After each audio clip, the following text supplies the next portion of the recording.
follow me on Facebook, and I follow back. There's nothing you're going to see in my life on Facebook. I just try to be etiquette-wise. I follow people back. What drives me to drink is when I have somebody follow me. They never reach out, no emails, no nothing, but they start tagging me in their crappy photographs. Sorry, dude, it was one photo. No. Just kidding. No, one dude did it over and over, and so I go in there, remove my. It's like a photo of his kid. It's bad. It's like, you know. Oh, it's not even you in the photograph. No, it's not I me. see. But what they're doing is they're trying to be social media networking, and so they're putting other people's names in these photos so that my followers would see it. And it's like, dude, come on, you know. Yeah, not cool. Dude, that is a peeve, man. It makes me want to beat my head against the desk. Only tag people that are actually in the photograph, and then if it's a bad photo of them, don't go ahead, don't tag them either, because they don't appreciate that. No, and I mean, what it came down to, and the guy stopped doing it, but I had to send him an email and said, dude, why do you keep tagging me in every photo you put up? Oh, I thought you'd like to see it. No. I mean, I like to see images, sure, but don't irritate me and get me to see it that way. You know? Right. Yeah. So anyway, I mean, literally, it was like daily. I'd go pull my name out 4 photos at a time, and it always says, "Are you being harassed?" I'm like, "Well, no, I'm not being harassed. I'm just being annoyed." Yeah. But the one cool thing about social media sites too is there's so many great privacy restrictions and things that you can really narrow it down to who you want to be friends with, who you want to see things, all that kind of stuff. You can get it as private as you want it to be or as open as you want it to be. Yeah. And so if you're a private person, you can do it that way. If you're an open person and want everybody to see everything, then great. But at least you have those options. Wade. What? Maybe I should become a private person. The person? No, okay. But you know what I am excited about? What? The Super Bowl Sunday. Yes. You're coming over to my house for a Super Bowl party. I am coming to your house very shortly. I'm going to bring libations of the adult variety. Dude, people in London, they don't care anything about our football. Yeah, not soccer. Probably not. But NFL, yeah. So if they're listening, and since most people are from London that listen to our show, but they know how we are as Americans. It's like their soccer or whatever. They know. You know, actually, I want to say about Dave again. This was another Dave thing, is he had tweeted me asking me if I could recommend an American beer that wasn't a lager, and I didn't get back with him because I can't for 140 characters, dude. That's like. Oh yeah, this is a whole nother show. If you live in the United States, you're gonna agree with us here. If you listen to this, if you do not, I got to tell you about what is up with beer in the U.S. So for years and years and years, beer was awful. We had basically 2 breweries that made everything, and it was just asinine drivel. Budweiser, Miller. Terrible. Yeah. And so, when we were kids, dude, it was the 90s. A couple breweries started up in the U.S. against all odds completely. And they come up with what is now known as the craft beer scene. Mm-hmm. And basically, some of these companies, we have all these laws that still exist post-prohibition that are just antiquated, that have to be changed. So it's basically people who start a company and then they get involved with legislation stuff, just try to get their beer sold. And craft beer is like the rage in the U.S. now. So yeah, because it's great and you have so many options. It's delicious. It's delicious. In fact, what I'm going to do, I'm going to tell them I'm going to do. Don't be creepy. Okay. Because there's locations being disclosed. We have a new place that is not far from where I live called Craft and Growler. Don't be creepy.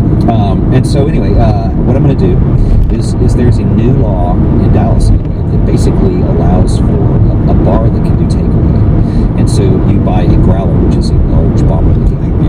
A jug. It's a jug, basically, yeah, with a nice stopper on it. Mm-hmm. And you go fill that up off their tap, take it away. So I'm going to go over to Wade's for the Super Bowl. And I've got this jug with him.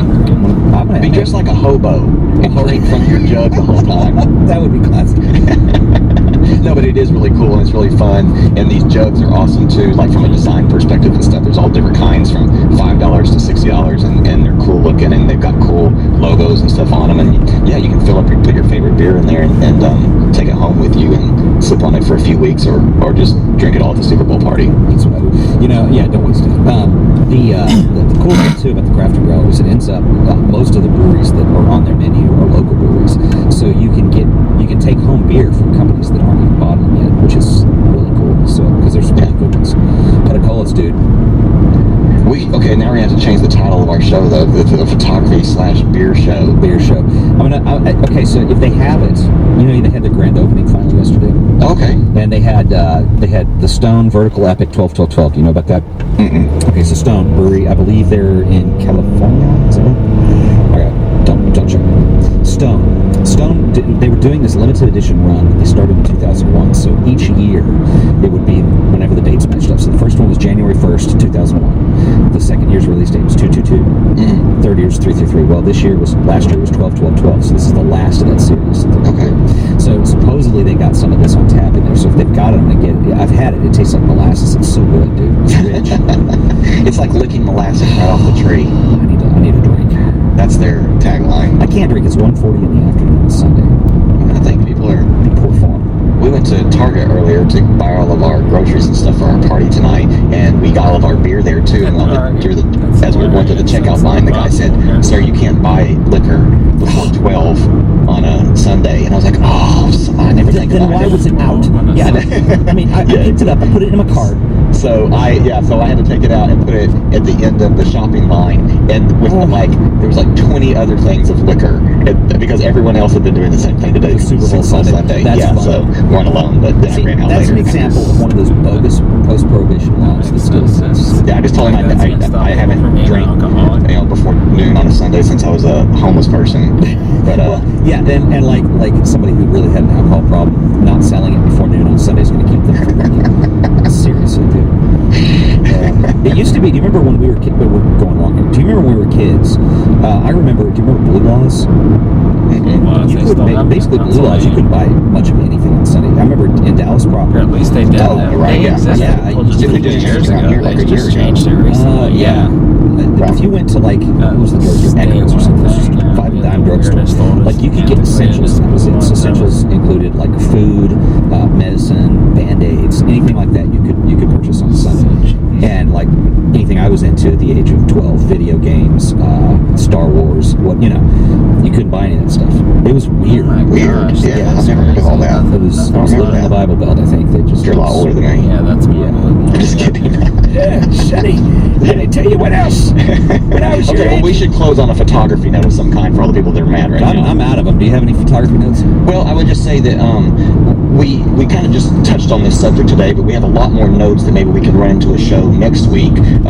Maybe even in the future we could talk about our process from beginning to end, how we go through, how we shoot, what cards we use, to what programs we use online, to how we get the final product to the client, and something like that. That I think would be cool. And it was in our notes today. Cool. What? I agree completely, and that might be fun to continue when we start getting some of our guests on. I mean, I don't want to make it all the guest does, but maybe we could do special things where they come back again and we have a whole process show.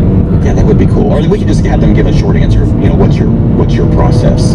Yeah. We are looking forward to having some guests on the show, getting some other photographers to talk about everything that they love about photography, why they're in it, why they do it, what they plan on doing in the future, all that kind of stuff. So that'll be fun.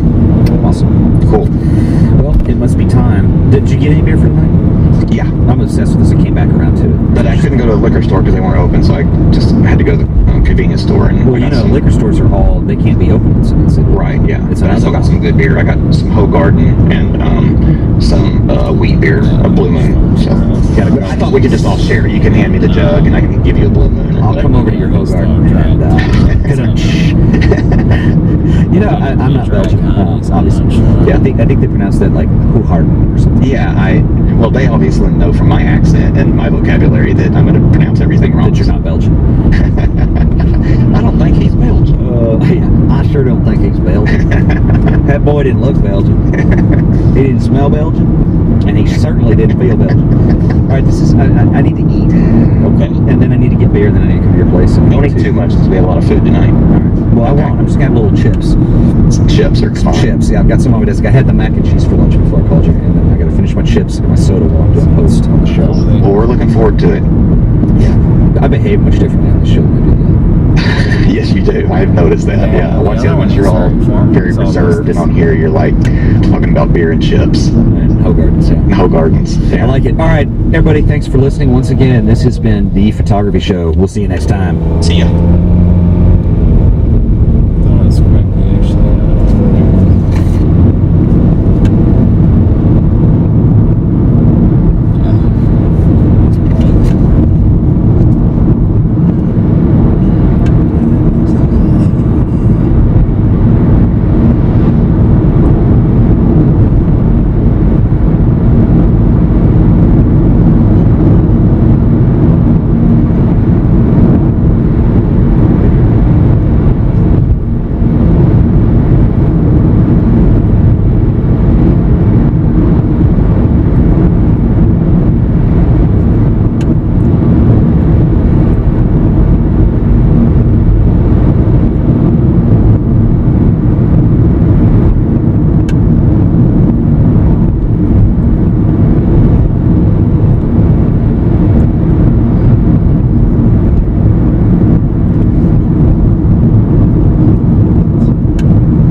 Yo, dog. Sorry, I thought you were going to call me. Oh, that's all right. No, I thought maybe you were still getting ready. I just had to get dressed. I was just in my underwear, but now I'm fully dressed. In your underwear. No, I'm just kidding. No, dude, I'm messing with you. Yeah, dude. I was going to tell you something. I don't remember. Talk to you later. Yeah. Good show, huh? A show about nothing. All right, well, so we'll see y'all next time. It's been, that was great. Once again, it's been another episode of the photography show. We'll title this one Underwear. Underwear. I was like, why is this show only 35 seconds long? Yeah, it's brief. No pun intended. Ooh, ouch! It's briefs. Wait, I was gonna record the whole phone ringing and stuff. Screw it. We've got good signal. I don't want to jinx it. You only have like 30 minutes left. Well, because people always miss the cat voices. Yes. That's how we answer the phone. Hello. Are you there? Want to do a show? It's like a cat meets who's that dude in the new? Maybe you could just grab some of the best parts of the 2 phone calls we just hung up on and put those together. Piece them together. Yeah. Do it, dude. All right, dude. So for those just joining us, which would be everyone at this point, Yes. Because I'll edit all that out. Okay. Good week. Yeah, good week. I just got back this weekend from the Texas Photo Roundup, which was workshops, talks by different photographers, and portfolio reviews in Austin, Texas. So it was a 3-day event. I went to 2 days of those events and just had a great time. Every morning started off with a talk by different people in the industry, about a 3-hour talk in an auditorium. The first one was on negotiating, and the second one was 2 major photographers in the industry talking about everything from how they began to what they do now and how they go about it. That sounds really cool, dude. Yeah, so that was awesome. And then the afternoon, Who puts this thing on? This was put on by ASMP, Okay, yeah. the American Society of Media Photographers in San Antonio. I mean, in Austin. See, we keep telling people to get involved with the groups, man. Yeah, so that's a big one, and Yeah. they do a ton of stuff. And tons of people were there. PDN was there, Verb, which does websites. The Austin Center of Photography was involved. Cool. So it was just a huge deal. And then every afternoon, I signed up for 6 portfolio showings where you could talk to major people in the industry from all over the U.S. and they get feedback from them and introduce yourself and show your book, kind of like almost a interview or something with them, a portfolio showing from everywhere. So that was a lot of fun. Yeah, it sounds like. Well, I saw the tweet. Some of it was at the Blanton, though, right? Yeah, most of it took place at the Blanton Art Museum on the UT campus there in Austin, and so that was a really nice place. And then every night there was like a party or a happy hour. So the first night was at the Lomography store, which is in downtown Austin, right by the Capitol, which is awesome. You want to buy everything in there, but everything in there costs like $200. So I know. Plastic cameras for I bought my first Holga online for like $20, and my first Diana for about the same on eBay. And but in the store they're like 80 and up. Dude, the Lomo store, man. I know, and they have a way of marking that stuff, and you feel like when you walk, after being in there like for 10 minutes, you feel like you need one of each. Oh yeah, and they're all blinged out, and they're all different colors, and there's all kinds of cool lenses. And I mean, it's like a toy store for for photographers. I You know, the know. little kid like, what? I'd like this, like this too. Yeah, but When I was in New York last summer, they have 2 there, so it's like, I gotta go to the other one. I gotta see that too. It's the same stuff, Yeah, it's fun. I must go. And then Wonderful Machine, who is my representative and has helped me out with a ton of stuff, my portfolio and estimates and all kinds of stuff, my website. They were there this weekend. They were some of the speakers, and cool. we had a happy hour. Have you met any of those people yet, or has it just kind of been? Well, email, it's always been by email and the internet and phone calls and stuff like that. So this time I got to meet two of them. That's cool. The owner, Bill, the CEO, and then a producer there, Jess. They were both there, and they put on a happy hour at a bar one night in Austin, and a bunch of people from Austin that are represented in Austin came too. So that was a lot of fun. The other great part was just meeting tons of people in the industry, tons of photographers, and seeing their books and talking to them, and then other people that are involved, like stylists and assistants and everything else that were there as well. So Well, money well spent, yeah. Yeah, definitely. Inspiring. You're talking about the Austin Center of Photography. Another thing that's very cool, and this has nothing to do with anything we're talking about today, but it is photography related. Mm-hmm. Have you ever been to the Harry Ransom Center down there? No. It's the museum it's the photography collection at University of Texas. Okay. And I don't know if you knew this, I didn't until like a year or two ago, but they own the first photograph, the Nicéphore Niepce. Oh, right. 8-hour long exposure, I believe. Yeah. Yeah, it's in Texas, of all places, and they own it. Yeah, it's amazing. And, I wanted to go down and see it. This was So last they have summer. a whole collection on that type of photography then? Yeah, they do. They have, they have tons of stuff. They're going to do, when Arnold Newman died a couple years ago, they're going to do a retrospective. He basically left everything, all of his work to them. And they're going to do a big retrospective, which opens, I think, next Friday. Is it the 15th? It's on the 15th, I believe. Okay, I've been hearing his name a lot lately, and I went to the bookstore in Austin. There was a resurgence or something.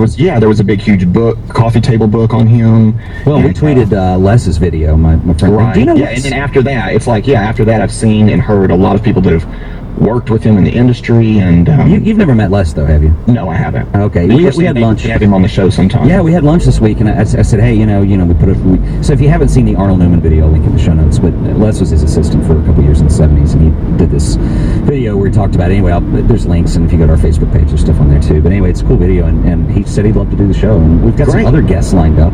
Yeah, we have some other guests lined up, and hopefully maybe we can start with them starting next week. Yeah, and you know who my next target is. Who? I want to get Jimmy Bonner on here to talk about the farmer ad. Oh, that would be cool too. Yeah, he's not a photographer, but he worked with on this ad campaign that came on during the Super Bowl for Dodge about God Made a Farmer, and it had just tons of beautiful photography in it. The Richards Group hired 10 different photographers to shoot the ad campaign. Yeah, in fact, we've also I tweeted that it's on the Facebook page. I know not everybody follows us on Facebook, but you can go find these on our Facebook page,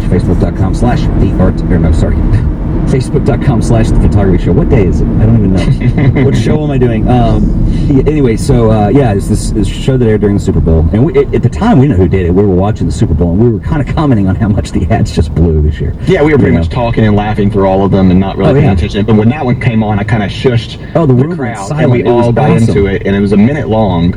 And it was just, and I shushed everyone because the very first image that comes on the commercial is a picture of a cow standing in a field, and it's like great photography. And so I was like, oh wait, this is something special. Yeah. And the whole ad, it's a Paul Harvey speech. It's fairly obscure, actually. It was given to Farmers of America or something. Anyway, they took this excerpt of this speech, and if you don't remember Paul Harvey, he was amazing, American announcer way back in the day. Anyway, so they cut. It's just still photos. There's 10 different photographers. I don't know how many photos are in the ad. It's more than 10, I think. But it's so simple. It's just Ken Burns' effect with this speech on the back of it. It's so moving, and it's anyway. He spoke at like an FFA, Future Farmers of America conference. Yeah, and it was a long speech, much longer than that. And in fact, there's an initial YouTube video that's on from the initial slideshow and speech that was put on, and the Richards Group did a ton of editing to it to cut it down to the very best parts, and then add in these wonderful photographs. You never guess it, and the flow is really intense on it. It doesn't sound like it's been cut. Yeah, but maybe we can put a link to that as well to YouTube or something. So. It definitely is, and I'll link it in the show notes. Well, it turns out a couple days later, my dad actually called me one night. He goes, "Did you watch the news?" And I was like, "No, what's up?" And he goes, "Well, Stan Richards was on there, and Jimmy Bonner did that ad." And Jimmy's been a friend of mine for years. He's an art director at the Richards Group. Yeah, I know he listens to the show. He doesn't know I want him on here yet. I called him in. Or be involved in the DSVC and everything else. Oh yeah, I think he'd be good. Probably not as a photographer to have somebody on here who hires photographers. Yeah, talking about that. Cool resource. That's what was cool about this weekend, was hearing from not only the people that I interviewed with, but the panels that spoke in the morning were all art buyers and creative directors, and hearing their take on everything. That's cool. And how they like to receive email or direct mailers, or how they like photographers to approach them, and who they respond to and who they don't, and all that kind of thing. Great feedback. So it wasn't just a bunch of camera nerds. No, we were all there too. Yeah, all the camera nerds were there too. We were having fun talking to each other about and showing each other our work and stuff like that, making tons of new friends. But the other great part that was so informative and stuff was listening to other people in the industry. And I'm guessing there was no photo walk. No, I didn't do one. I know different people, were friends there and walking around doing things together, but there was no official photo walk. No official photo walk. That's a Flickr thing. There's always an official photo walk. Or Instagram thing. Yeah, it's like 50 people all walking around shooting the same stuff. Yeah. But if people if people are on Instagram, they can go to the hashtag Texas, just TX Roundup, and see a lot of the photos that came from everybody from what happened that weekend. If they can ever come to that, it would be great, because people were all the way coming from New York and everywhere else in the United States and from abroad. So can I link to that, anything? Yeah, definitely. It's TexasPhotoRoundup.com. No, I'll link to that, but I can't link to the Instagram thing. So I'm wondering. Well, if you're on Instagram, you can just do hashtag TX Roundup. See, this. Wait, I'm old. See, these kids these days, I go to Instagram while I'm on their website. I can't go to anything. No, you have to do it on your phone. See, this doesn't make sense to me. This go to, I'll tell you where to go. And it ain't Instagram. You're going to get into Instagram. I'm going to get you in there finally. You kids, get off my yard. Kind of fighting it right now, but you're going to get in there. Get You're off not my taking yard pictures now. with your camera. You can be taking pictures with your phone. Yeah, well. I actually follow 2 people on here. But no, I mean, showing me my contacts. But you'd be proud of me. I mean, for an old guy, I got into Facebook something heavy the last 3 weeks. Oh, cool. I know the difference between our page and my profile. There you go. Yeah, dude, It's all happening. I'm not that old, but I just it's Oh, not and that don't give me interesting. that. And don't give me you're not technical or love the internet. Because I love the know internet. I don't all love. that. Yeah. Well, who is it in our little group? If you read any of the page stuff, there's again, we're not sure about the protocol and last names, but Tracy is her name. Okay. Was busting me from last week. We're saying when I said that Facebook was creepy, she had a bone to pick. And some people feel that way, and some people don't want to be a part of it, and that's your prerogative, and you don't have to be, Yeah. But as a self promoter, I think it never hurts to have at least a business page on Facebook. Like Wade Griffith Photography, like I have there, that people can go and and follow you there. If you want to keep all your private life to yourself and pictures of your family and all that on your personal Facebook and not share that with anyone else, then that's what I do. Then I think that's a good way to go about it. Yeah, I think so. Just let yourself I guess we didn't really announce our topic for today, but we thought it'd be cool to talk about self-promotion for whatever you want to do. Like if you want to do commercial work. Speaking of self-promotion, I love how I just mentioned it's on the show we're recording. I sent somebody your number today who needs some industrial shots. Oh, good. That's what you're doing. There's a huge part right there, word of mouth. But word of mouth only goes so far. So there's a whole nother side to promoting yourself. Well, it's actually can take place. It's actually kind of funny we just mentioned that because I remember one time, this was years ago, I had lunch with this girl Allie, who was one of the salespeople over at Greg Booth in the other studio, and we were going over all the ways that she does promotion and stuff for their studio, which is closed now. But anyway, but at the time, and she said, the thing is, it's like for people that are in the market, word of mouth is absolutely the most surefire, best thing you can do. It's also the hardest. Essentially, word of mouth basically means somebody knows who you are and they're going to recommend you, and it requires basically just a lot of networking and knowing people, and you never know when something's going to come up. Right. But it's kind of it's weird because it's kind of like the easiest thing, the most natural thing to do, but at the same time it takes a lot of work, especially if there's people you don't know and you have to go introduce yourself. That's hard. And the more people that you know already and have contacts with, the more people that you have speaking on your behalf and spreading word of mouth. Yeah. And none of it's going to happen unless your work is awesome. So if your work's not good, nobody's going to be talking about you in any kind of good capacity. True. You got to start there. Like we just like the word of mouth from this God Made a Farmer commercial that we were just talking about. We wouldn't be talking about that if it wasn't the best commercial of the Super Bowl. Yep. And now it's all over the internet, and we're talking about it. And it's the Richards Group is happy because of what they did, and word of mouth is spreading it all over the place. It's same thing with photographer. If our work isn't good, no one's going to talk about us to anyone else. And then besides our work being good, our attitude being good, being fun to work with, all those kind of things really help. People talk about you in a good way. Shy of word of mouth, other ways you can get the word out. We talked about we'll do the mailing list. Yeah, sure. Let's do the mailing list. Last week I brought up the mailing list because we told you we would talk about the mailing list again. And I'm saying this because I care. I'm having a weird day. I think it was the mac and cheese that I ate for lunch. You had the Taco Bell. Taco Bueno. That was the Bueno? Eat more Bueno? Yeah. You eat mac and cheese every single time we're on this show. Well, because I eat here, and that's what's downstairs. So it hit up. Actually, I'll tell you what you should do if you're interested in what we're saying here. If you go sign up for the mailing list, you can go to. I think the easiest way to do it right now is do the Facebook page. So go to facebook.com/The Photography Show, and you'll see a little button for it on there. Or you can go to our website and do it too. But go sign up for the mailing list so you can see what it looks like to sign up. And basically, that's kind of an example, and we haven't talked about the Facebook page yet, but where we have that tied in together. And so, you want to get people to check out your Facebook page. In our case here, we're promoting a podcast, obviously, but in your case, you could probably be promoting your photography business, or if you make prints and sell them, if you have an Etsy store, whatever that is, that's a good way to do it. The key, though, is when you collect email addresses, it's a very valuable thing for anybody who has anything they're doing to keep, obviously. You have direct email to people. I always, been in the mindset where, gosh, email's such a pain, especially noise email that gets sent out. But it still is very effective, and it's a great way to manage a list. What you don't want to do is collect email addresses and then try to use those on your own computer and fool with all that, because, we talked about last time, you get blacklisted for spam and stuff like that. Right. But one thing that really helps, so you get your get your email list set up. There's various places you can do. You do it through MailChimp. You use somebody different, don't you? Yeah, there's MailChimp, there's Constant Contact. There's one called Agency Access where you can buy actual lists of creative directors and photo buyers and things like that. And that was one that I've always kind of been against because of buying the list until I was speaking with a photo buyer this weekend, and she was telling me that is the way I should go to get a lot more contacts to send stuff out to. She goes, I don't mind that I'm on that list and that I get a lot of different emails from these people, and she suggested that I do something like that in the future. So agency access might be a good service. I think it's $115 a month or something like that, so it's pretty expensive. But at the same time, you get a list of thousands and thousands of people, and you can narrow it down to the ones that make sense for your business. But if you're not doing that, MailChimp and Constant Contact, I think, are the two big ones that are less expensive. Well, that brings up a point I hadn't thought about at all, because I've always kind of considered, okay, well, I don't want to go buy lists because I don't want to come across as spam necessarily. Right. But I guess it depends on what your list is and what your definition of spam is. If it's highly targeted and you are providing something relevant, maybe it does work. I mean, if you can afford to do it, it's not cheap. That's the whole thing. It has to be something directly targeted towards these people. To send out just this mass email to everyone, if it doesn't make sense to them, you're going to start getting blocked, or they're going to take you off of their email list, and you don't want any of those kind of things to happen. But they were saying this weekend that if you specifically target them and send them something that is relevant to them, that it's not bad. They don't mind getting it, and the more personable it can be, the better. Right.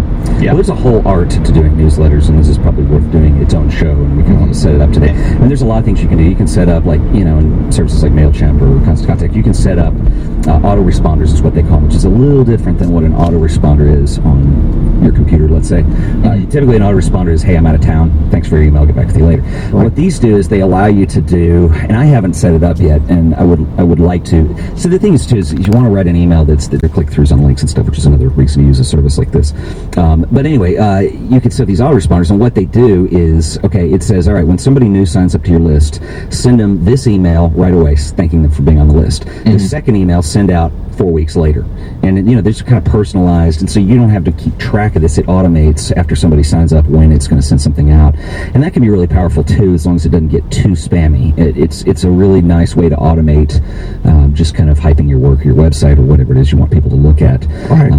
Without you having to spend just gobs of time on it. You kind of set this up once, and you're good to go. But that's kind of advanced mailing list stuff, and we can get into this later. I think the point right now is to find a service and basically start your list.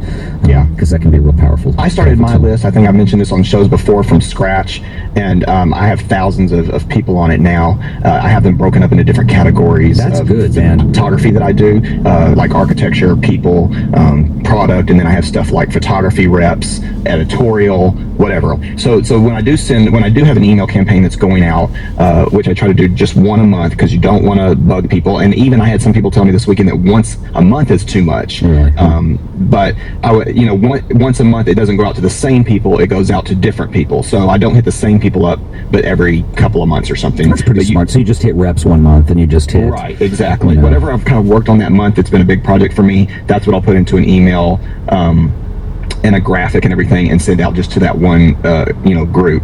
But and what I think could be cool about buying a list or something from a photo or agency access or another place like that is maybe you could just add the people that you would want to add to what you already have going on.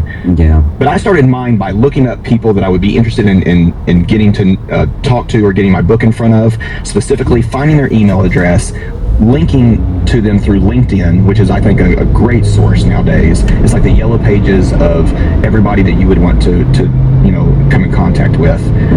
Once they become a friend with you or connect with you on LinkedIn, then follow up with a nice email saying, hi, my name's Wade Griffith.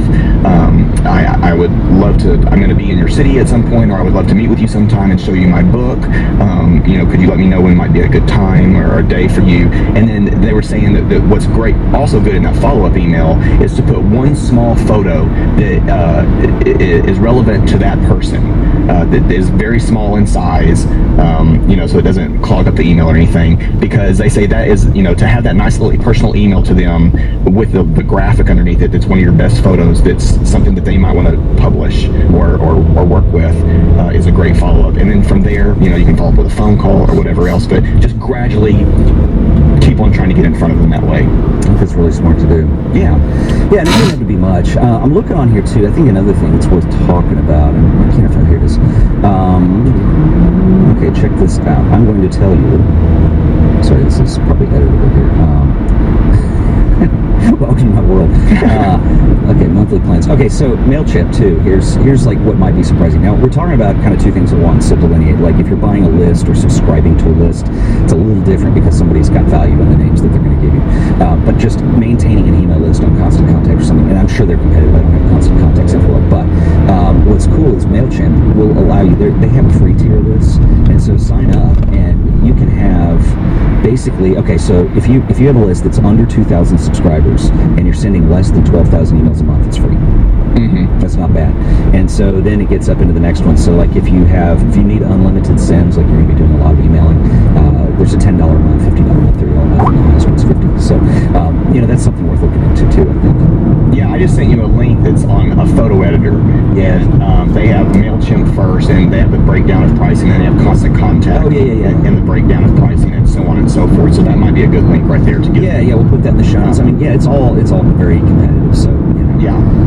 And they were saying all these photo editors and creative directors and things like this, especially at big agencies and big publications, were saying that they might receive 300 emails a day. Wow. Just from people like us saying that they would like to meet with them or show them their work. Lord. So we should never take it personally when they don't get right back with us. No. And you especially never want to go as far as to email them back and pop off or something like that. Oh, thanks a lot for getting back with me, jerk. Because this is a very small world we live in, this photography world, and word of mouth can go just as bad for you as it can go good for you. So you want to always try to be friendly.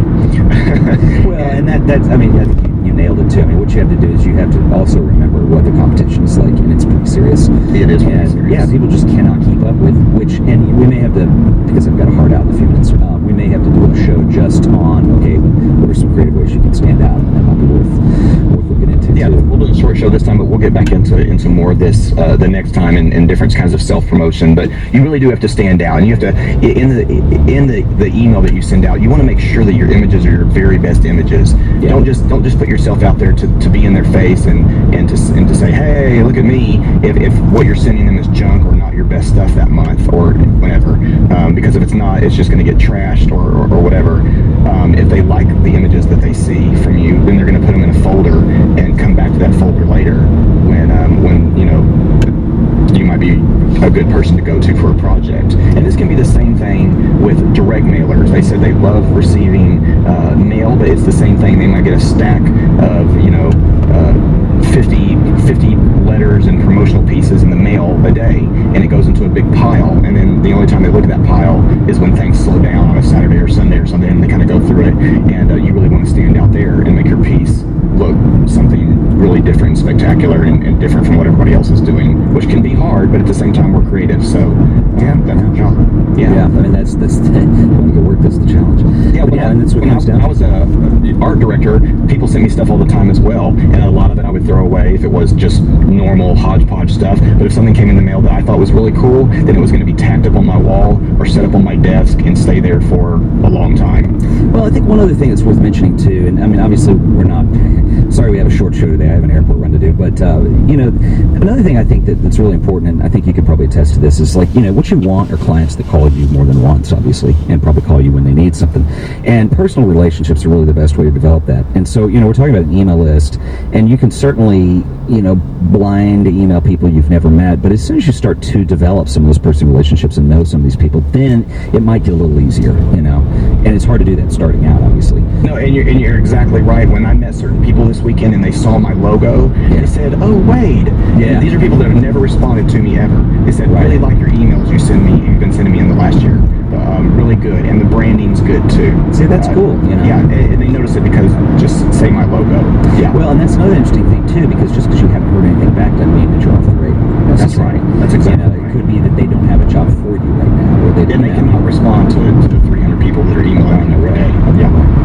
Yeah, but again, that personal touch goes a long way. So anyway, I know we just kind of talked about the mailing list today, but we'll do more. Yeah. Hey, we still got almost a good 30 minutes in, 25 minutes in here. We rocked it. So we did a short show this time, but we'll come back soon and talk about this some more for you. we're gonna be strong. So here's the deal. This week, if you haven't done it already, check out the Facebook page, because that's kind of, we're gonna move the website here eventually, but that's a good hub for right now. And you can see the information, get on the mailing list. I'll send an email out before the next show, and you guys can see what they look like when they come to you. And let's see, anything else we need to? We're getting a lot of fans on our photography show page now. It's up to 118 people. Dude, we're rocking. So that's facebook.com/the photography show. Yes. And so it should be cool. And we will see you next week on Sunday with a longer episode for you now. But, and hopefully maybe even an interview with somebody. Yeah, that's what I was going to say. Yeah, I think we have 4 or 5 potential people we're looking at here. So hopefully it's over next month. Keep this going. Yeah. All right, guys. Once again, it's been the Photography Show, and thank you for listening. See ya.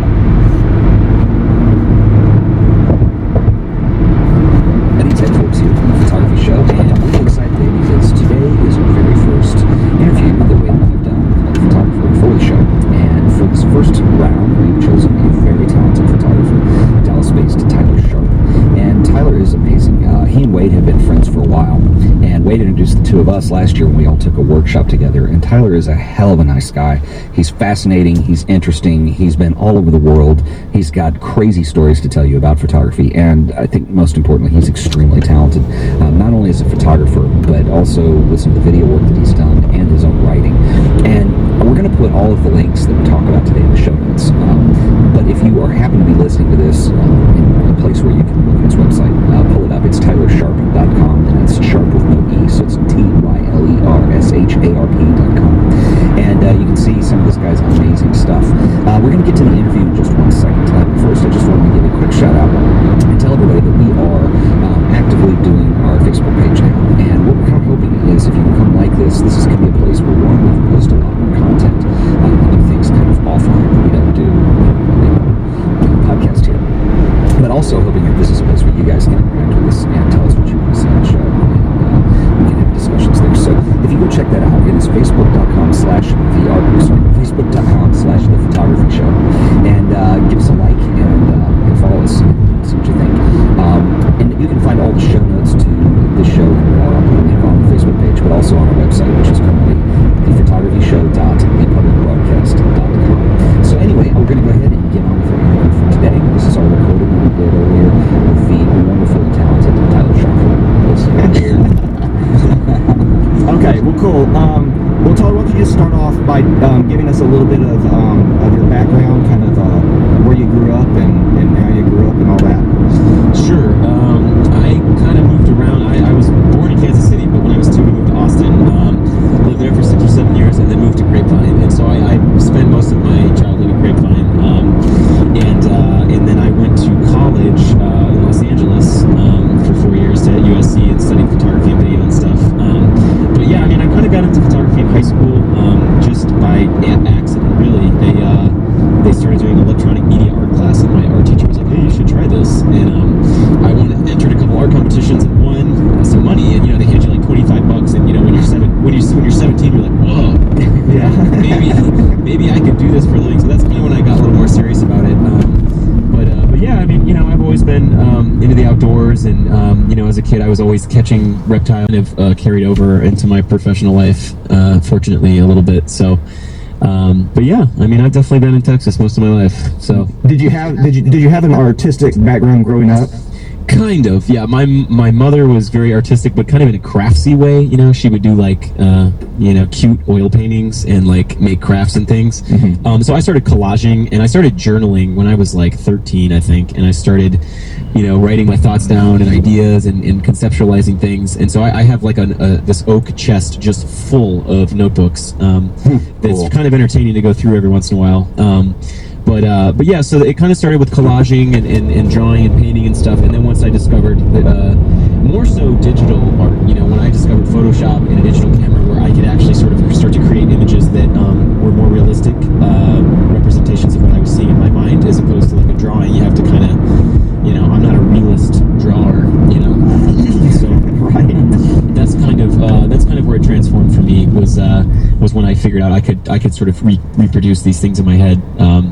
So I would do a bunch of weird, digital art pieces. I think it began like that for a lot of us. Oh yeah. Yeah. I mean, Ted comes from the same kind of artistic background I do too. Like graphic design and drawing and painting and that kind of thing. And sometimes that morphs into photography at one point or another. Yeah. And your life's earlier for some people than others, but for you it sounded like it started in high school. Yeah, it did, definitely. Yeah. It's interesting, Tyler. Do you still keep notebooks at all? A lot, yeah. In fact, that's kind of like my prized possession. I have that on me almost at all times. I collage, I put Polaroids in it, and I kind of do I try to keep to-do lists on sticky notes so I don't have the boring stuff in my journals. But I write poetry, I write stories. I try to plan out shoots and things like that as much as I can in these notebooks. And it's something that I feel like I'm better at writing than I do, or at least I feel more confident with that because I have the most experience. But not, and then of course I'll work with editors, and they'll just like rape text, they'll just take what I think is a cool story or that's entertaining and they're just like, wah, and just cut it in half, Right, yeah. So, water it down. Yeah, so yeah, I definitely still do that. That's definitely a big part of, that's where I like, when I shoot a lot of Polaroids, that's where I keep them. Right now, I kind of switch, but right now I have a moleskin and there's like the pocket in the back, so I keep all my Polaroids in the back of the moleskin when I'm shooting. So Awesome. Well, I guess the reason I just kind of went back and asked you a little more about this, that's one thing that we've done on the show before. We've had questions about keeping notebooks from people. Yeah. And, being able to think conceptually, and I mean, it seems like after looking at your work that's, kind of that pre-visualization, if you will, is kind of a lot of what you're coming from, with your kind of, just how you work. I mean, that sounds pretty accurate. a little bit, yeah. More recently, yes, because I'm trying to focus my direction and start getting work that I want to get. Previously, when I was traveling a lot, I was documenting a lot of big game hunting safaris and expeditions and stuff over in Africa. So there was hardly any planning I could do for that stuff. I was just there and was kind of seeing things as they happened. And so in those cases, it was more of, sort of, going over what I experienced in my head, recounting things and telling the stories.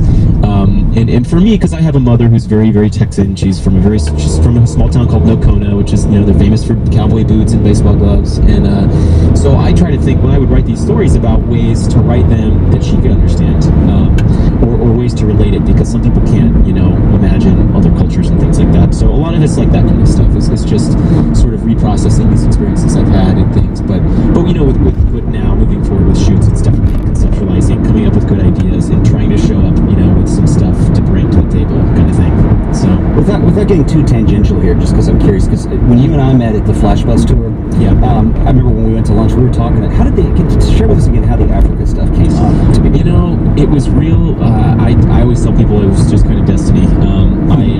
I was at school in LA. It was like 2 months before I graduated college, and my mom had called me and she was like, "Tyler, do you have a job yet?" She sounds like Wade. Yeah. Do you know what you're gonna do with your life? And it just turned out that my dad used to own this store in Las Colinas that did screen printing and embroidery and stuff. And 2 doors down was that You Edit video place. It's just like a commercial, video editing house. And a safari owner had come into there with a bunch of amateur footage, and the guy who was the studio manager was like, "Hey, this footage sucks. Like, if you really want to try to make money selling these DVDs, you need to hire a cameraman. You need an HD camera, blah blah blah." And the guy was like, "Okay." So Sean, who was this editor, was telling my dad that they were trying to start doing this safari stuff. And my dad's like, "Hey, I want my son to USC studying film and photography." So I had a voicemail from my dad that was like, my dad calls me T. He's like, "Hey T, I sent this, I sent that package and blah blah blah, and I think I got you a job in Tanzania." Oh, by the way. Most parents don't get their sons jobs in Tanzania. Yeah, I mean, I obviously had to follow up and harass him to get it all organized, and I went, and when I went, that's when I found out that Dallas, Texas, more people go to Africa to hunt and go on safaris from Dallas, Texas than almost everywhere else on the planet. Wow. Another reason for people to hate us. No, but there's like a Dallas Safari Club. It's a big convention they have in January.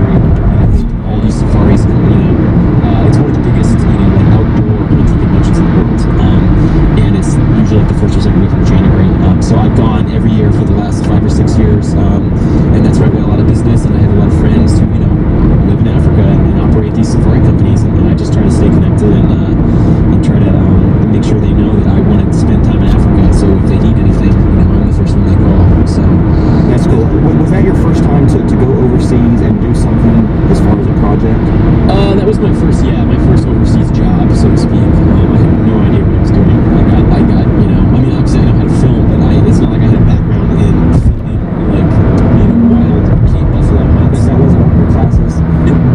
So that, that's obviously a learning experience, and having to deal with, the elements and diesel, charging batteries on diesel generators and not frying all of your, laptop chargers and stuff. So I learned some of that the hard way, but yeah, that was definitely my first overseas gig.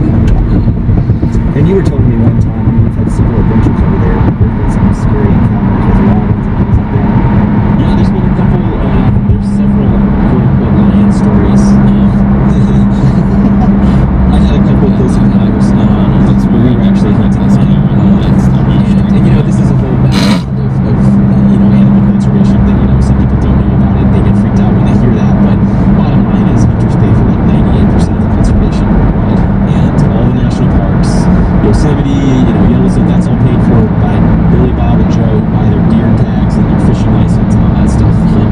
So with lions, it's, they do these big censuses where they determine how many animals are in the area, and then they issue a certain number of permits based on that number. So they'll be like, okay, you guys can harvest 2 lions in this entire, a million acre area this season. And then they charge, whatever, $50, $60, $75,000.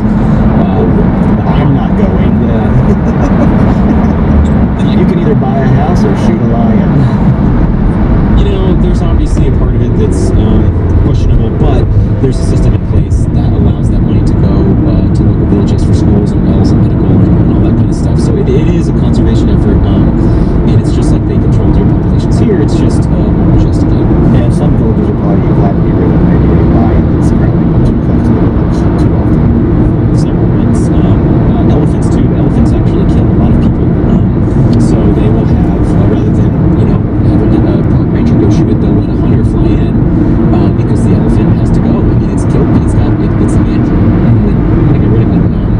So yeah. But there's been a few close calls. I had a lion come in my tent, during a full moon, down about 10 yards away. I had one that would actually breathe on the back of my neck when we were sitting in a blind. I don't like that feeling at all.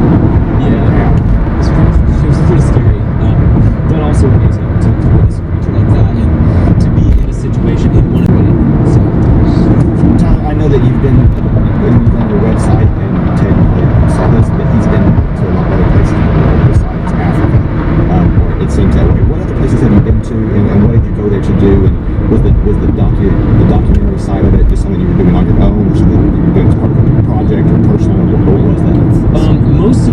Most of it is actually hunting related, because I started when I got involved with the Del Safari Club. I met a family who were, they grew up their whole life in trailers, were dirt poor, and then just worked really hard and started an oil company and became incredibly wealthy. And so they travel all over the world to go hunt. And their son is like an international booking agent. What am I doing with this podcast? Dirty oil. Yeah. So that kind of evolved into TV shows. So I was actually filming for several different TV shows for the Outdoor Channel.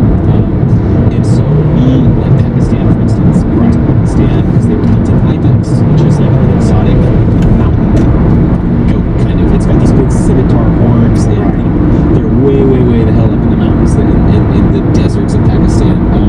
So we went there, and in a lot of cases like that, when I knew we had these big trips, I would try to stay longer. So I stayed longer with my friend in Pakistan. We were there for like 4 weeks, and we were actually there in Lahore when the Sri Lankan cricket team got attacked by those terrorists in like 2008. We were less than 2 kilometers from the shooting, and we had grown beards out. We were wearing what's called shalwar kameez, which is their traditional garment, and so that day, there's like tanks, there's German shepherds running around. It's like a manhunt. Like went into military lockdown, and we were driving around in this car. We had a driver, and it's not like a super nice car, but it's probably kind of a Toyota Camry that's washed. So in Pakistan, that's a nice car. Right. And we're sitting in the back, and this cop car runs us off the road, draws guns, screaming at us, like telling the driver to get out, telling the translator to get out. And I thought it was because I was filming. I was like I was just holding like a handy cam out the window, just trying to document some of the crazy military stuff going on. So I thought I was getting in trouble for filming. And after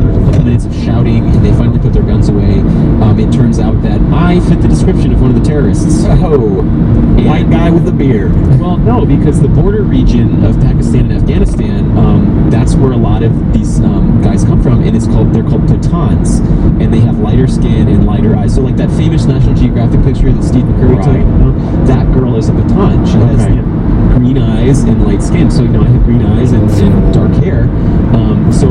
And that's what they had as a description for one of these gunmen. So they drew guns thinking they just caught the damn terrorist who got the 15.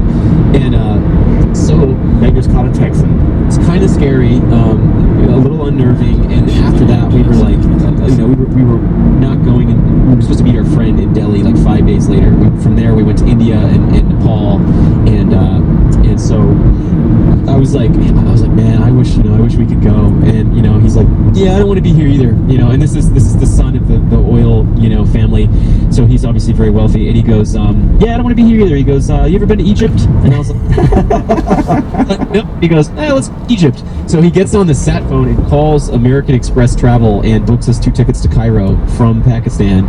So we go over to Cairo for 5 days and then meet our friend in Delhi. Like we were supposed to, because we didn't want to stay there anymore. So, I like having rich friends. But I don't have any, but if I did, that's where I'd want to go. Egypt. Yeah, he's married now and has 2 kids, or has a kid, and we kind of joked about it when he met his wife. I was like, damn it, now I'm getting replaced as your travel partner. Yeah. You can still sneak in. He's like, yeah, you're not going to sleep with me, so you kind of. Yeah, you're right. So yeah, but we got to go on some amazing adventures in a couple of years. And yeah, in 3 years, I was almost in 5 different countries. Wow, so, that's awesome. Tyler, what do you have coming up this year? I mean, we're like 2 months in, and you've got cool stuff, obviously. Well, I actually, I don't know if I'm allowed to disclose this. I don't think it matters, but we only have how many listeners? 2? There's like 4, yeah. There's like 4 listeners. Both of them. They won't tell anyone. I got hired by PayPal to take over their Instagram feed for South by Southwest. Oh, I'll go with you. So it's cool. That's the first, Instagram, and I just found out that a job I shot on Monday for Keller Williams Realty, they found me through Instagram. So it's kind of cool to see how my involvement in the community, and I have a lot of friends in San Francisco that are involved in in the creation of Instagram. So just my association with them and being in some of their photos and leading people to see my work has kind of it's brought me work. So I'm getting paid to go down to Austin and take pictures with my iPhone for PayPal. That's awesome. That's the ultimate job. That's really cool. And we've been talking about Instagram a lot on the show lately. Oh yeah, totally. I guess in the context of promoting yourself, I think what you were just saying is a really interesting story. That when you have basically putting yourself out there into these channels in various media, whether it's Instagram, Twitter, whatever, and finally being noticed. How did they come across your work? You said it was through Instagram? No, it's actually, and I saw this in the question, so I know we'll probably get to this, but Food Camp. We can segue into that. Yeah, sure. So my involvement with Food Camp, several of the food campers are like the top Instagrammers. I mean, this last June, when I was in upstate New York with everybody for Food Camp, among that group of 35 people, we had over 5 million followers collectively, watching. Right, they're some of the top photographers in the country. Yeah, but Instagram, they have 300, 400,000 followers each. Mm-hmm. Wow. So just from that, I mean, I just went and stayed with my real good friend Mo Neal in San Francisco, and just being with him and being in some of his photos and meeting, I got to meet all of these people that I've been following for years who are kind of on the cutting edge of all that stuff. And I just, and Mo got hired by Nike Running to do location scouting the day I got there. So I got to go with the Nike team and him bombing around the city to all these amazing locations. So I was shooting with him during this, and so I got some good pictures, and I guess somebody saw a photo he had taken of me, and then went to my feed and liked what they saw, and decided to hire me.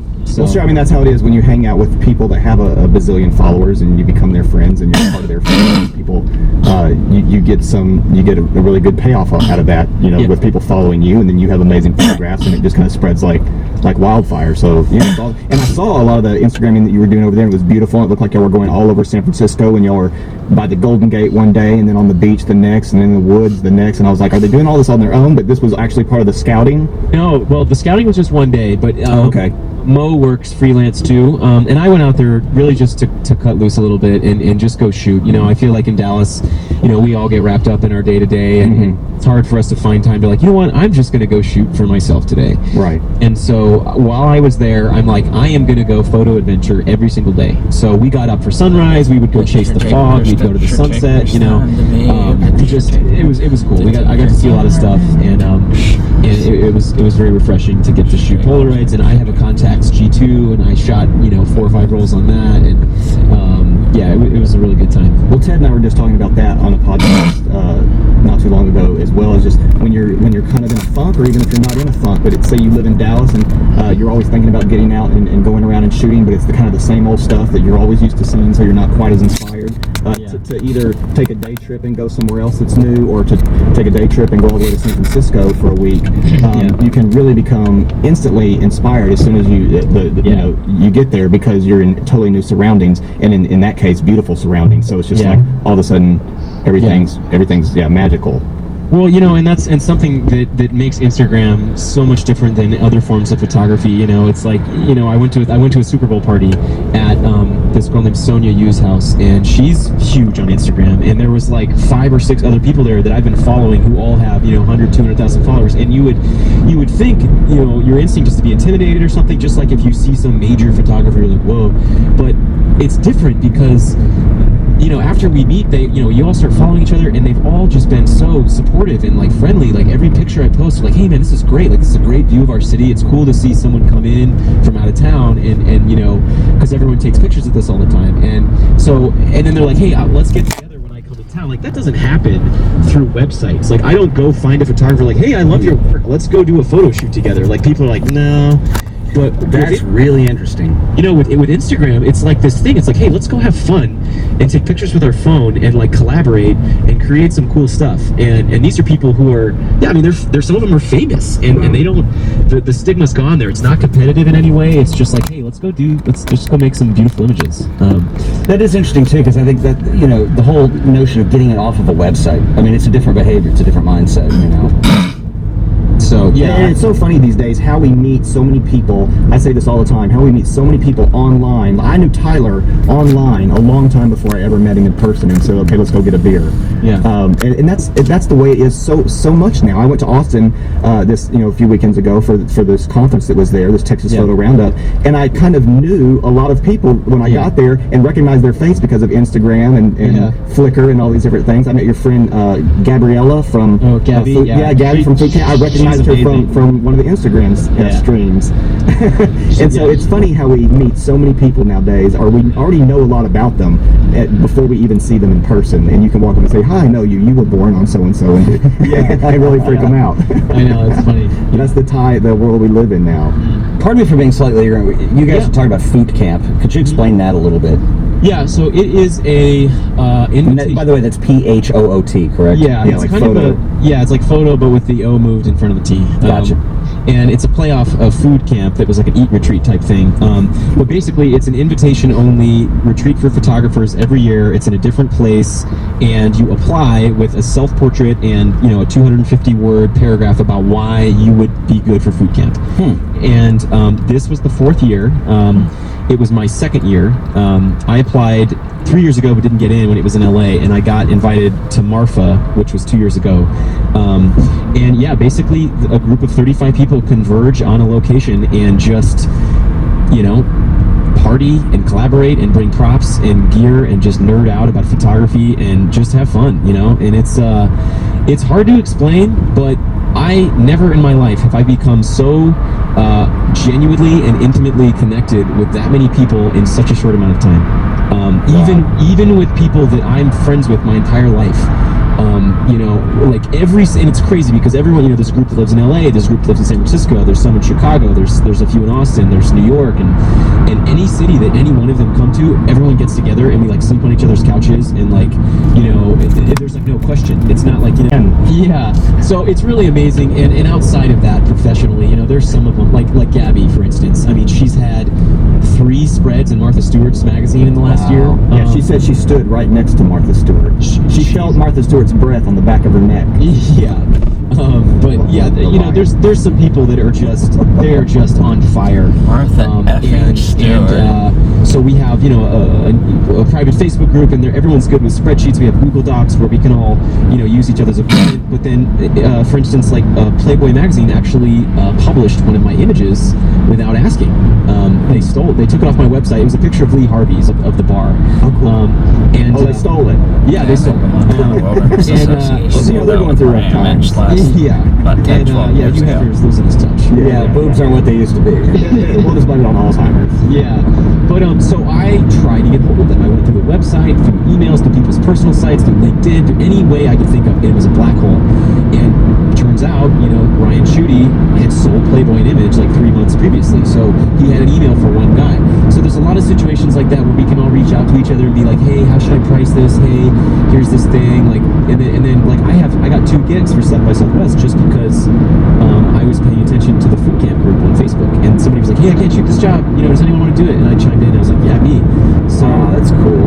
So, you know, I've gotten a lot of work from it, and it's just nice to know that you have people that are on your team. And it just plays back to networking, which is something we talk about all the time as well. Networking, and you're kind of networking at an upper echelon there with people who are in the industry all over the United States. So it's a great place to network, and even being able to network with other photographers can get you business, which is not something you would normally think.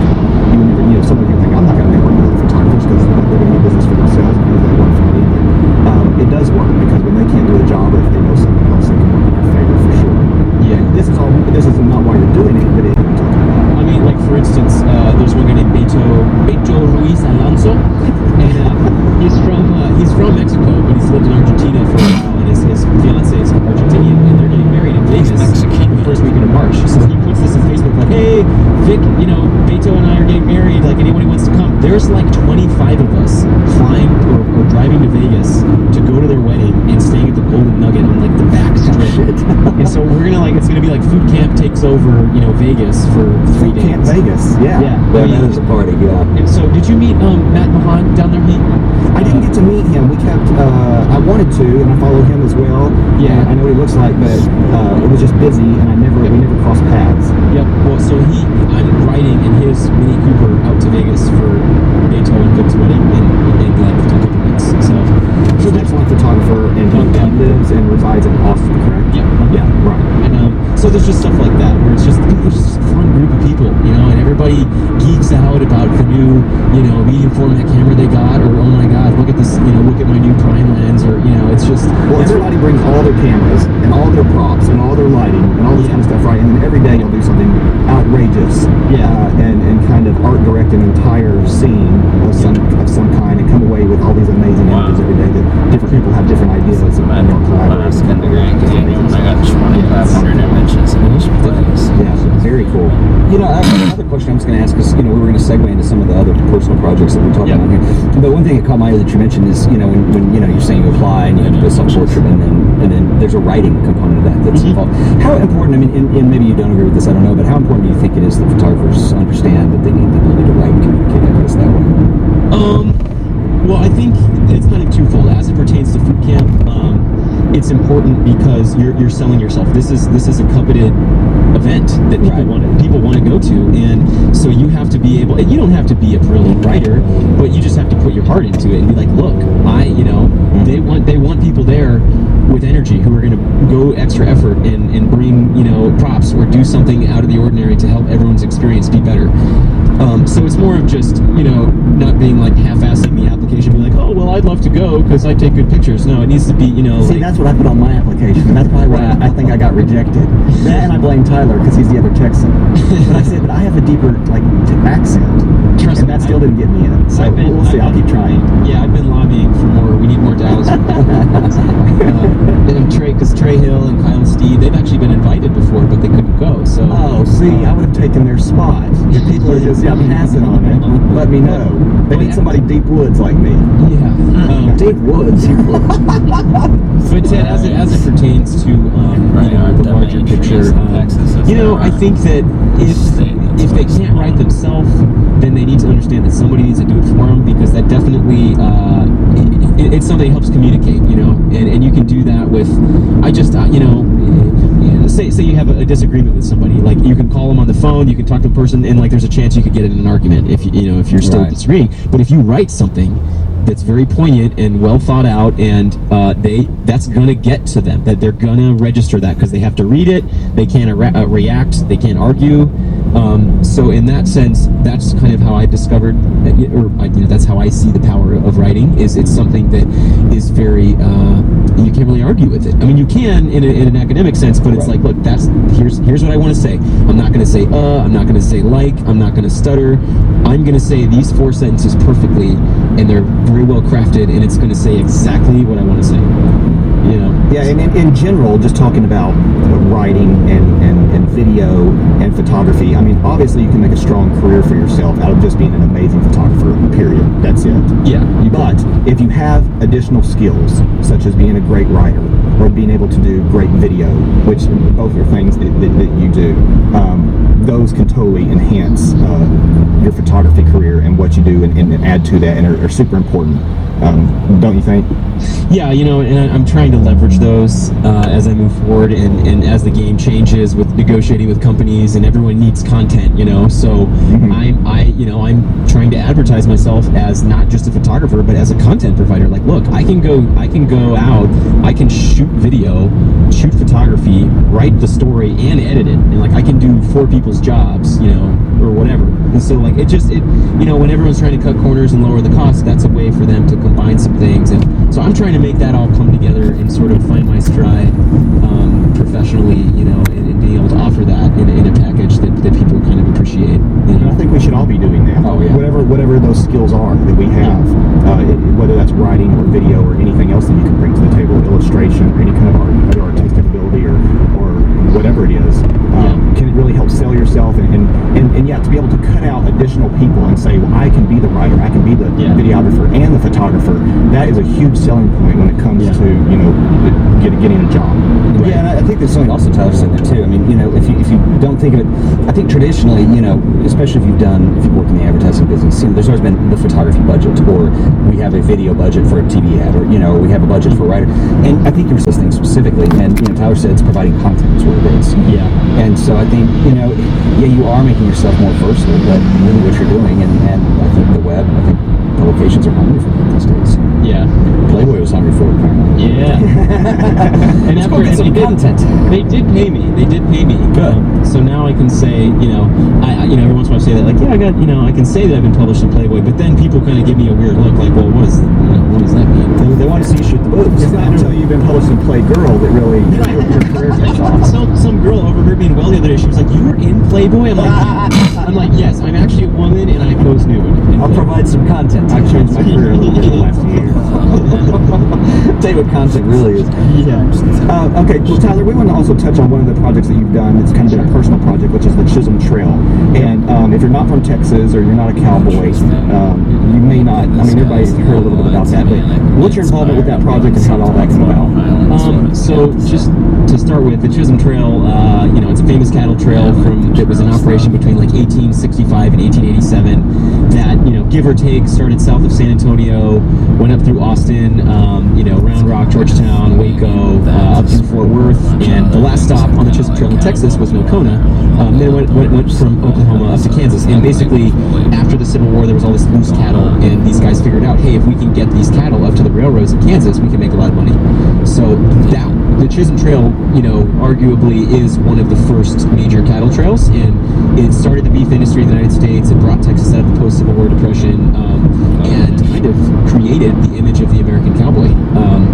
And so it had a large effect, obviously, on Texas, and, you know, Fort Worth. That's why they call it Cowtown, is because of Chisholm Trail. And so my mother's hometown in Nocona, you know, I just over over the last few years, I got really interested sort of in that history surrounding the area, and started asking questions and taking pictures and doing interviews, and it just kind of started to meet these guys who were on various boards of the historical commissions, and I was just trying to think of a way to get National Geographic's attention. And like, my dad's friend used to work for them, and he was like, you need to come up with a good idea that's social media integrated, and that involves adventure. So I'm like, okay, why don't we ride 400 miles up the Chisholm Trail and shoot a documentary and help install these markers and involve the communities and do all this stuff. And I never heard back from National Geographic, but I pitched it to Griff Smith at Texas Site. And I told Griff, and he goes, wow, he goes, that's a great idea. He was like, if you do that, he goes, we would we could publish like a multi-issue story, and he goes, and you could sell that to every publication in the state of Texas.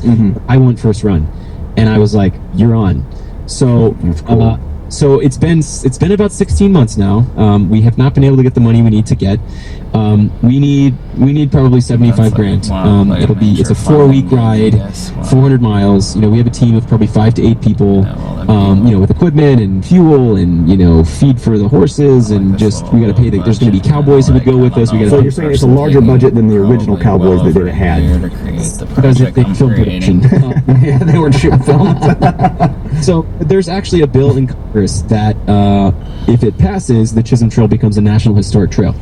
So we're trying to, we aren't necessarily influencing that, but we're making people aware of it. And I'm kind of surprised it's not. That's interesting. Yeah, it's very surprising. And so, we did a Kickstarter for just a little bit of that, and we raised a little bit of money, but I'm really surprised that I haven't been able to raise the money, because Texans are all about Texas, Absolutely, and that's a huge Chisholm Trail. I mean, everybody knows if you live in Texas, you know what that is. I mean, yeah. So I got no's from Summer Lee Foundation and the Sid Richardson Foundation. I talked to Levi's and Wrangler and Frost Bank, and I've talked to guys at Fort Worth. I've talked to oil guys. I've talked to cattlemen. Like I met this one cattle guy at a cattle baron's ball. We were introduced to him by the director of this museum that I've been doing work for about the Chisholm Trail, and they were auctioning off rides in his helicopter. And then after I finally got hold of him, 2 months later, he's like, no, it's been a hard year. I can't really. It's like, I wanted to be like, so what, you sold the helicopter? You have to hang out by the margarita fountain. Yeah. And that's where the drunks are. And so once you can get one of them to say yes and sign something, you've got your Chisholm Trail project.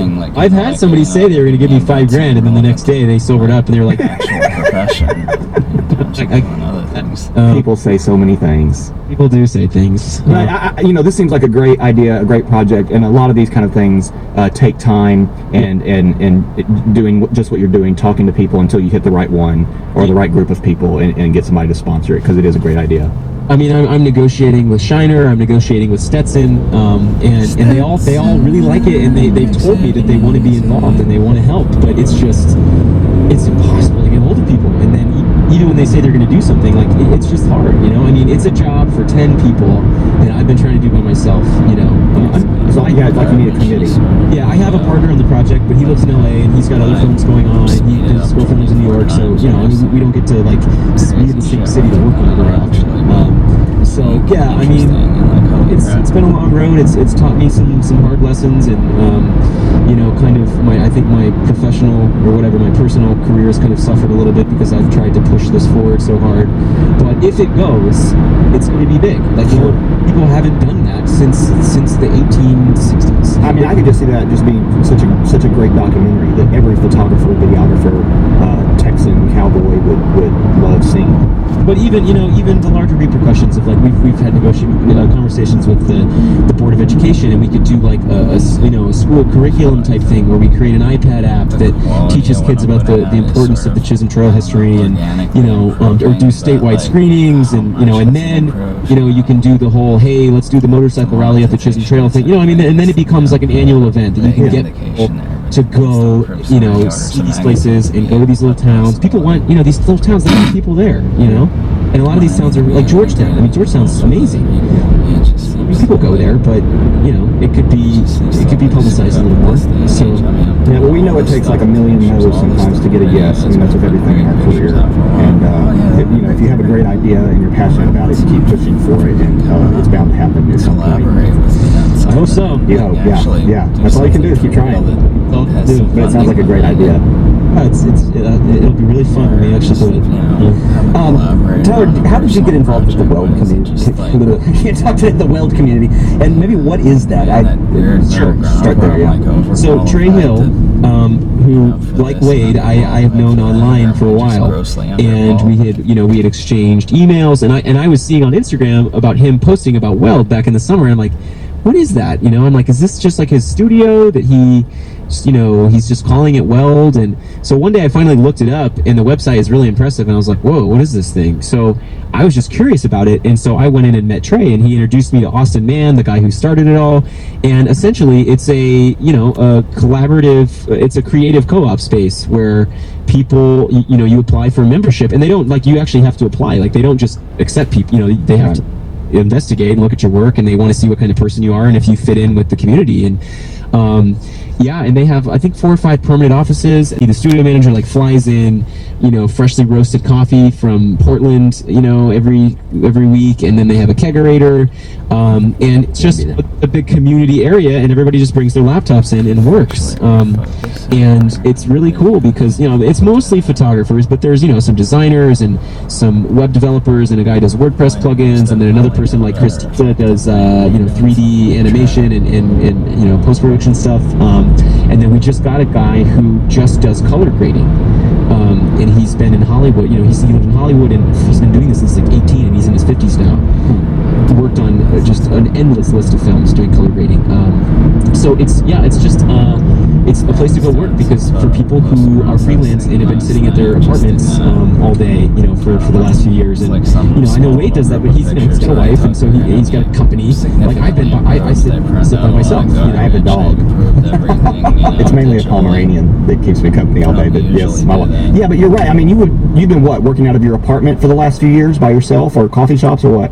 Not coffee, just at home for the last 3 years. Yeah, and it just sometimes it's hard to separate that work-live space, and I'd come home and I'd feel stressed out because I could see my computer and be like, oh, I gotta do all this stuff. And it just, I was kind of skeptical at first, because I was like, well, I don't really know if, I need to pay to go to work somewhere.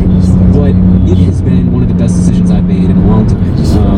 I have gotten so much work just being there.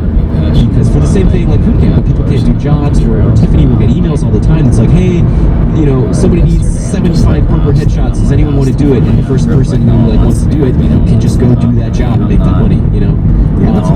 There's all kinds of events going on. There's always people out there hanging out. And somebody will have a hard day. You'll hear them take their headphones off and shut their laptop and be like, all right, it's beer 30. And they go over and pour themselves a pint. You're like, okay, well, I guess it's beer 30 for me too. Yeah, so it's really cool, and there's just some amazing people up there who are very, very talented. And I've learned a lot from Trey and from Austin about international, productions and bidding and valuing yourself and the work you do. And sometimes it's good to say no. Like if somebody says, no, that's not, here's what we were thinking about paying, you'd be like, you know what? I'm not going to take that, because here's a lot of work for $200. Do you want it?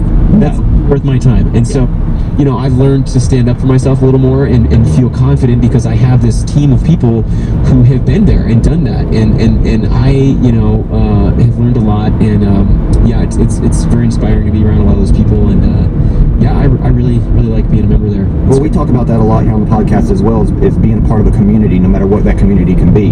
And I mean, Weld is one of the best examples of a community, because you're there with these people all day long and forming really tight bonds and relationships with them, and you're able to get instant feedback if you have a question about pricing or anything to do with photography or anything like that. You can go to some people that are friends and ask them questions and get instant feedback.